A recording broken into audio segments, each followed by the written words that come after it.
Late night bites with friends? Already hard to beat. That first too hot bite of fries you couldn't wait for, followed by ice cold Pepsi. Now that hits different.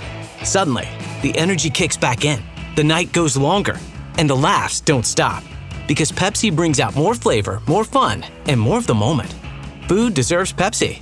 Grab a Pepsi Zero Sugar today.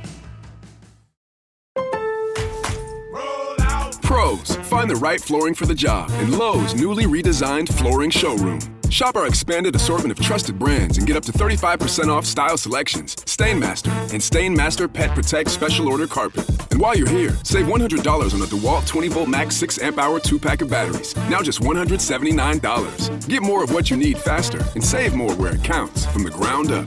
Our best lineup is here at Lowe's. Valid through 8/26 while supplies last. Selection varies by location. I get so many headaches every month. It could be chronic migraine, 15 or more headache days a month, each lasting 4 hours or more.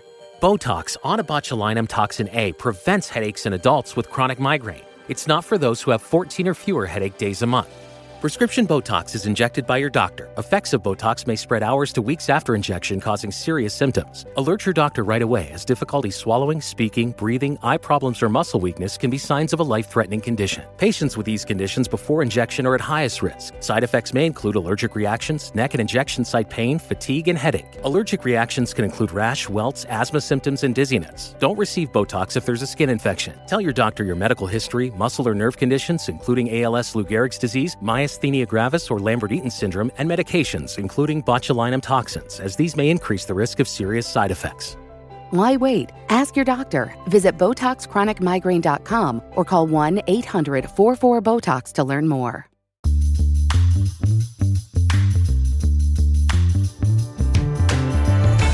Hey everyone, welcome to this edition of Keep Watch Pass on the It's Not That Bad podcast channel.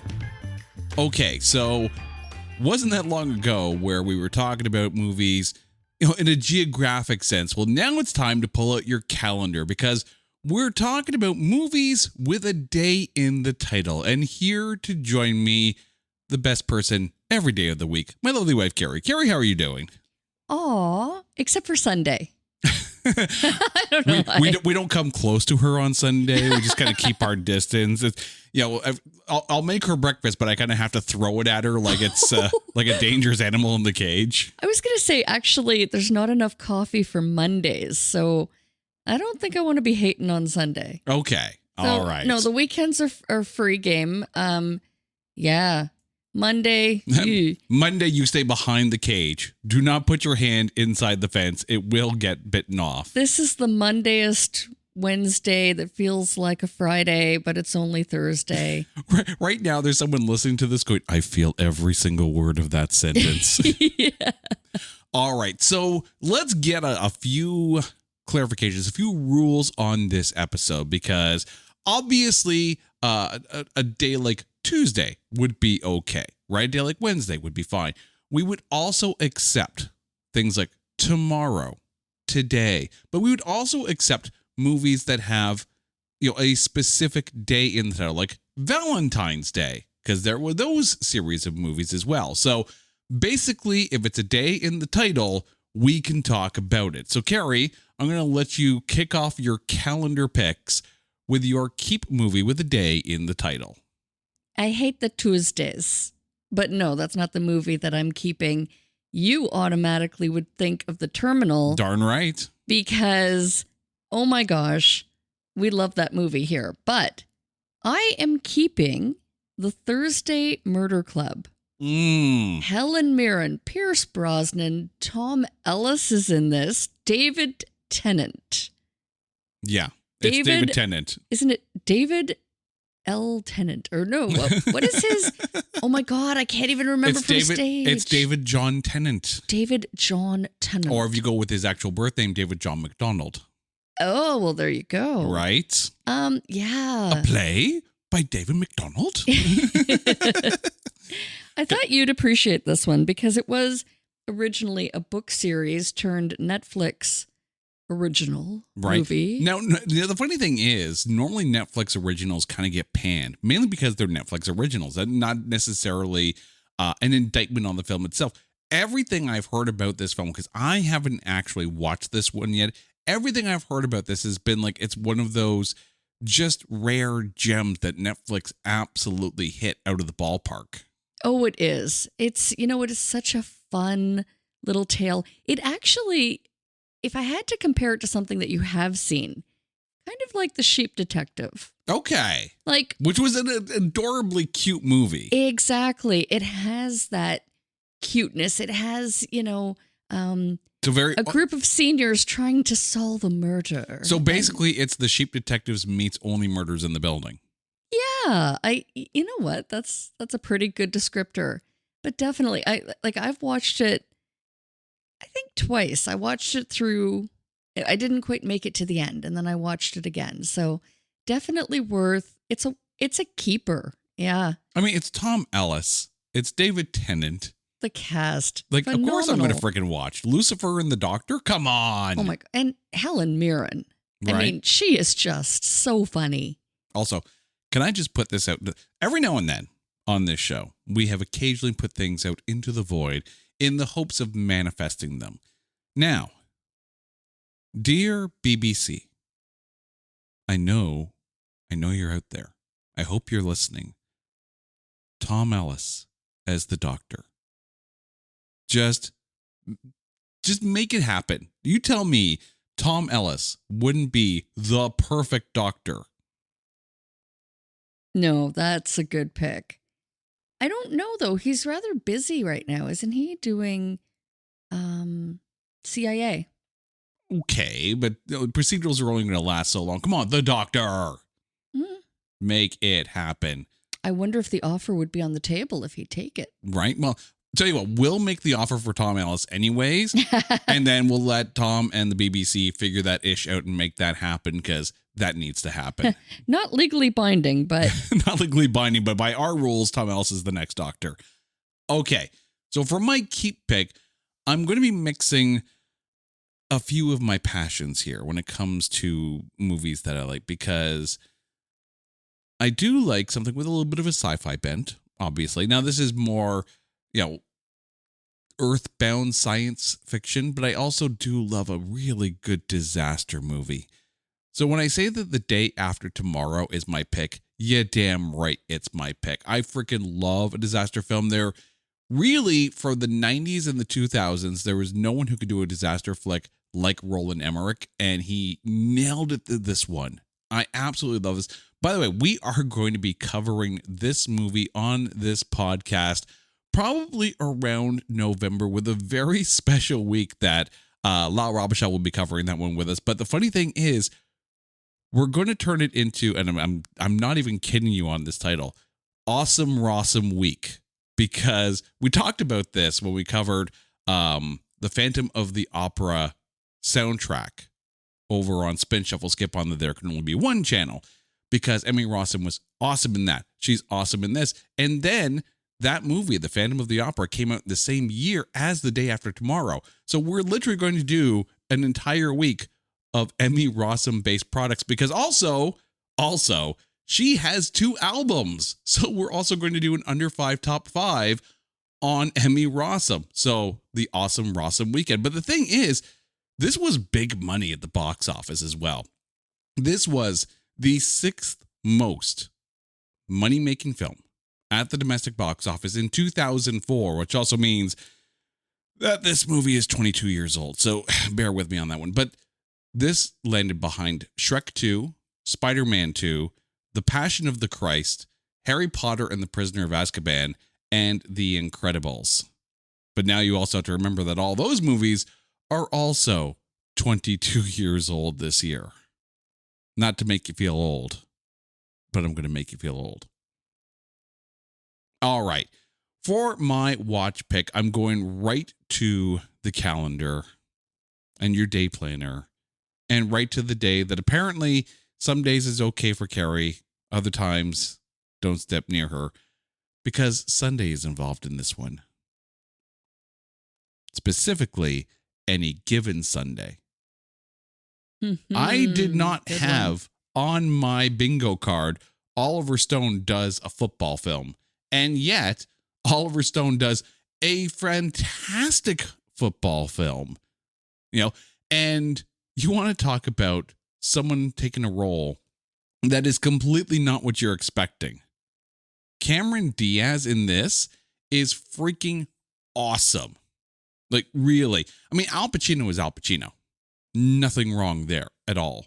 Jamie Foxx in it is fantastic, but Cameron Diaz shocked the hell out of me. But I want to... You're going to laugh at this, but bear with me here. I like to pretend that this film is in the same cinematic universe as Showgirls. Oh?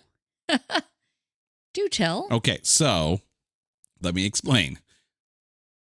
Showgirls, Elizabeth Berkley as a Vegas showgirl, doesn't necessarily go well for her. But in this film, she is the escort that Al Pacino gets with. So what happens when you can't become a Vegas showgirl? Apparently, you become a high-priced escort. Or you hook up with Al Pacino. Right? Like Adam Sandler did in Jack and Jill. Oh, God. Jack and Jill is not in the same cinematic universe as Any Given Sunday. I'm sorry, but no. I don't know. We can keep this going. Can you imagine Al Pacino in Showgirls? 6 degrees of Al Pacino. She got a nice big shot of big one. Oh my God, I made him sound like freaking Richard Nixon. Regardless, Any Given Sunday. I mean, this also kind of fits in the directing style that Tony Scott was doing around that time, right? You think about movies like Man on Fire, like Domino. Like, it is such an edit process of its time. But Any Given Sunday, I'm not the biggest sports movie guy, but this one is on my list. All right, Carrie, over to you for your watch pick. Well, I am keeping the whole damn month. Oh? And employee of the month. You know, I'm a big fan of Jessica Simpson. I know you are. I like her.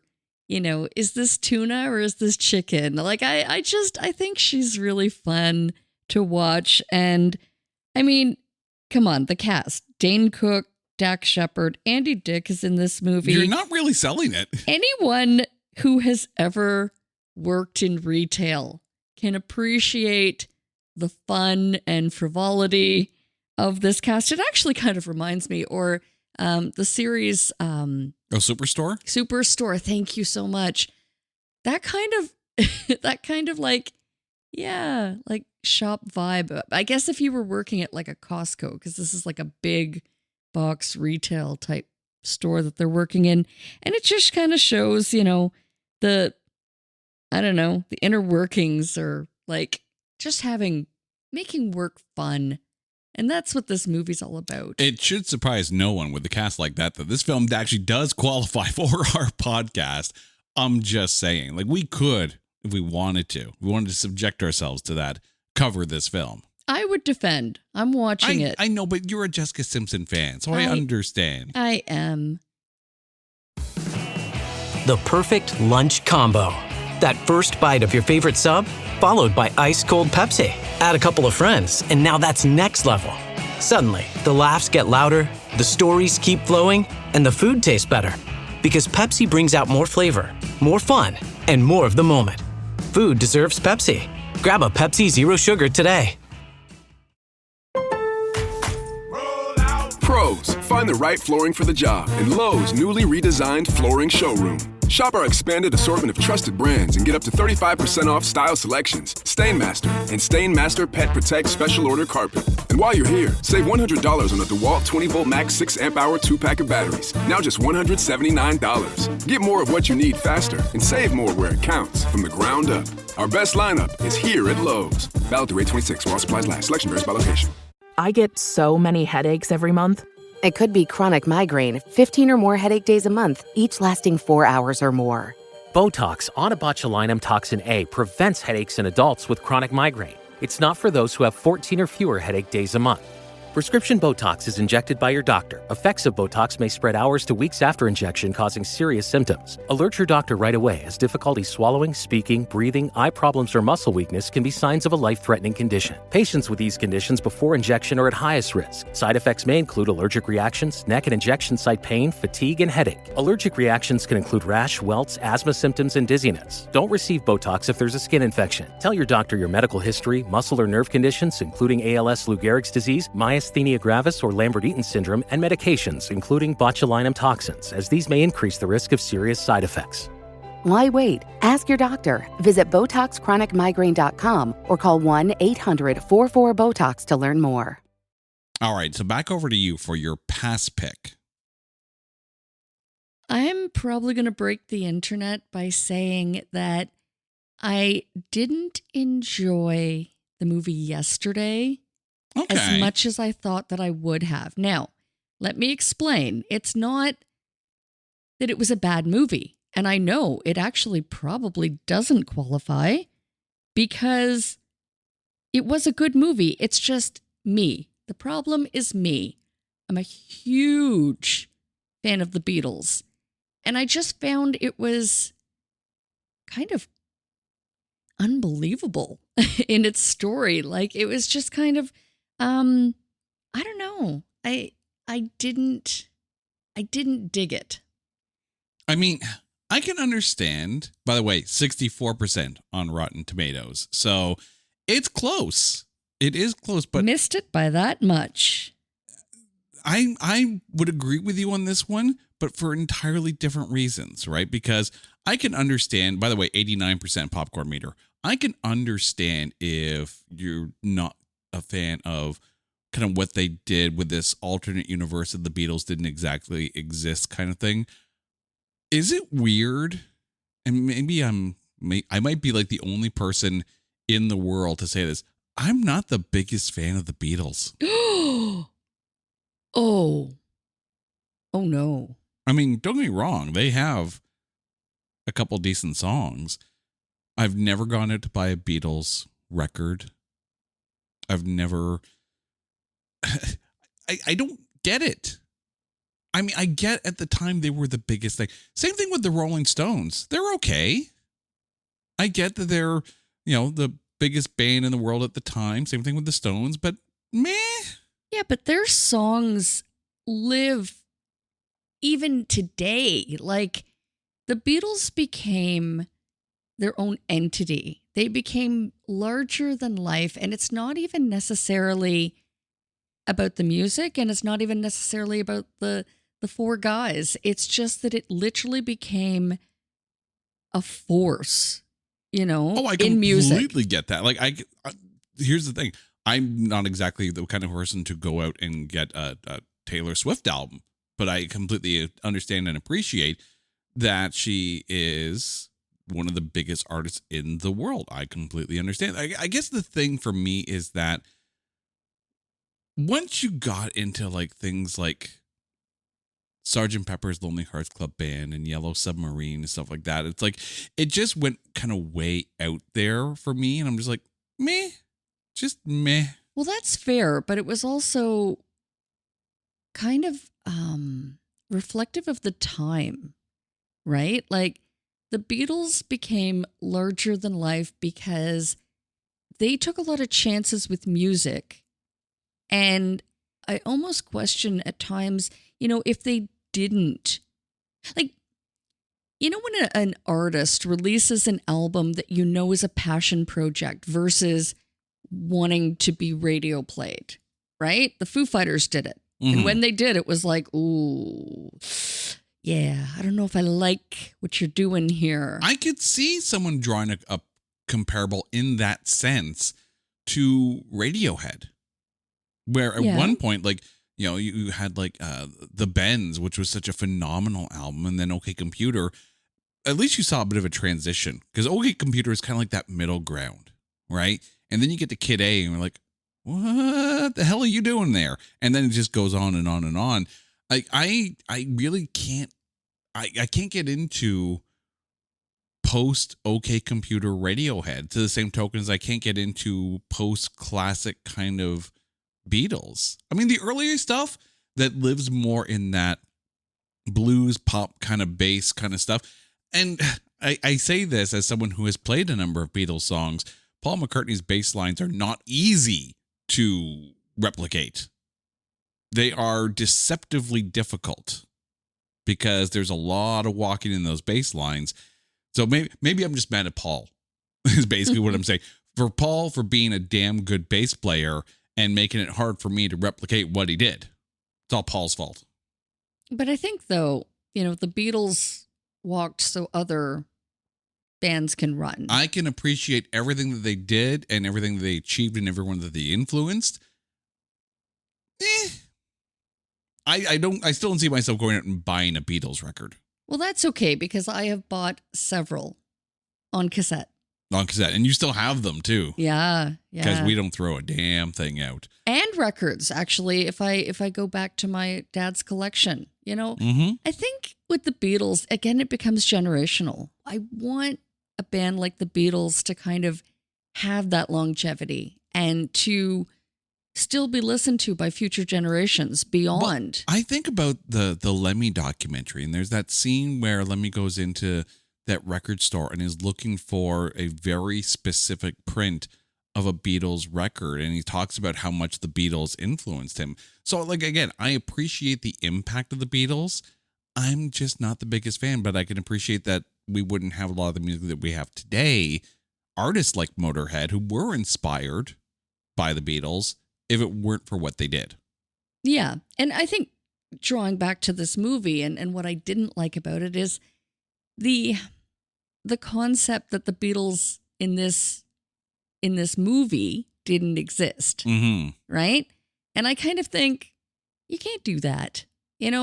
Pick another band, but not the Beatles. You can't really you can't picture a world where the Beatles didn't exist. It's so out there that I think, I don't know, maybe if it had been a different band, maybe if the Rolling Stones didn't exist, or maybe if Aerosmith didn't exist, well, then how would you have a world with rap and metal mixing, right? And that's not to say that, Anthrax and Public Enemy didn't do it, because they did it, and damn it, they did it well. Well, they say rap and metal don't never mix. And all of them can suck our... Edited. All right. So for my past pick, I might break the internet on this one. But again, it's one of those things where not every movie is for everybody. Regardless of how the movie is perceived in the pantheon of movies that defined an era. Because I do understand and appreciate that for many, Saturday Night Fever was a moment. And especially of the disco era. And especially of John Travolta fans.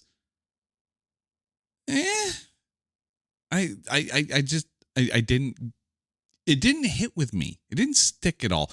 I couldn't relate. I couldn't associate with this. And I recognize I'm not a disco fan. And I wonder if it's like your age. Like maybe you missed a generation. The time? Yeah, you missed the time. I mean, to me, disco was something to be shunned, right? Like everyone was up in arms when like Kiss released I Was Made for Loving You, right? Because what the hell is Kiss doing a disco song? Same thing with Rod Stewart, right? The Foo Fighters. Well, okay, but that was fun though. It was. It was in jest, right? It's completely, well, I mean, it was a legit cover. The DGs, right? Legitimately covering the Bee Gees. I get it, but it's so far away. It's so detached. Like, I guess it's one of those things where in the middle of the moment, when you had events where people were bringing their disco records to like baseball stadiums to have them exploded on the field. Yes, that happened. It's one of those things where like people were really, really angry with how much disco was being played all the time and how much of the thing it was, right? I'm glad we don't really get all up in arms too much that a genre of music will cause people to explode their CDs at a baseball stadium anymore. Thank God for that. But the thing is, like, the biggest thing for me with this film is, yes, it's well done. I'll admit to that. But to the same token as well, it's like, it felt to me more like the music was more of a thing in the film than the actual story was. It just did not hit with me at all. All right, Carrie, let's remind our listeners what our Keep Watching past picks are with movies. I was about to say with the day in the title, but I guess we can just say calendar movies, because you've got one. It's not a day, but it's definitely a calendar film. I am keeping the Thursday Murder Club. I'm watching Employee of the Month, and I'm passing on Yesterday. All right, I am keeping The Day After Tomorrow. I'm watching Any Given Sunday, and I'm passing on Saturday Night Fever. Sorry if you're a fan of the film, people. It just didn't hit with me. Carrie, thank you so much for this. And to you, our dear listeners, well, you guys know the drill. If there is a topic that you want us to cover on Keep Watch Pass, or a movie that you want us to cover on It's Not That Bad, hit us up on social media at Not That Badcast, or go to our website, notthatbadcast.com. And I want to make a special announcement right here and now. If you are in the Toronto area on August 27th, I'm going to be at Fan Expo at the Canadian Podcast Awards booth for a few hours, doing a little meet and greet. Got some games, we got some prizes. Love to see you if you're out there. But until the next show, she's Carrie, I'm Jay. You guys are awesome. This is Keep Watch Pass on the It's Not That Bad podcast channel, and a proud member of the Pantheon Podcast Network. Take care.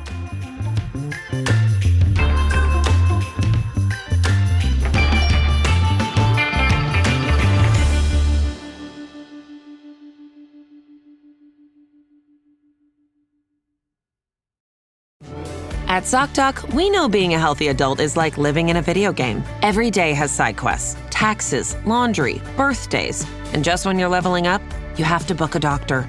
The insurance portal crashes. They put you on hold. Your doctor doesn't take your plan. Game over. We see you. So we made booking a doctor easy. Download ZocDoc. Search by specialty, insurance, and availability. Book instantly. No cheat codes required. Find a doctor you love with ZocDoc. Close your eyes, exhale, feel your body relax, and let go of whatever you're carrying today. Well, I'm letting go of the worry that I wouldn't get my new contacts in time for this class. I got them delivered free from 1-800-CONTACTS. Oh my gosh, they're so fast. And breathe. Oh, sorry. I almost couldn't breathe when I saw the discount they gave me on my first order. Oh, sorry. Namaste. Visit 1-800-CONTACTS.com today to save on your first order. 1-800-CONTACTS. Hello? Look what TJ Maxx dragged in. The Devil Wears Prada 2 is now streaming on Disney Plus and Hulu. We are digital, we are downloadable, we are streamable. The fashion event of the year is certified fresh. Pull yourself together, we have work to do. Critics say it's smart and witty and the perfect sequel. That's all. Get runway ready for The Devil Wears Prada 2 on Disney Plus and Hulu. Rated PG-13.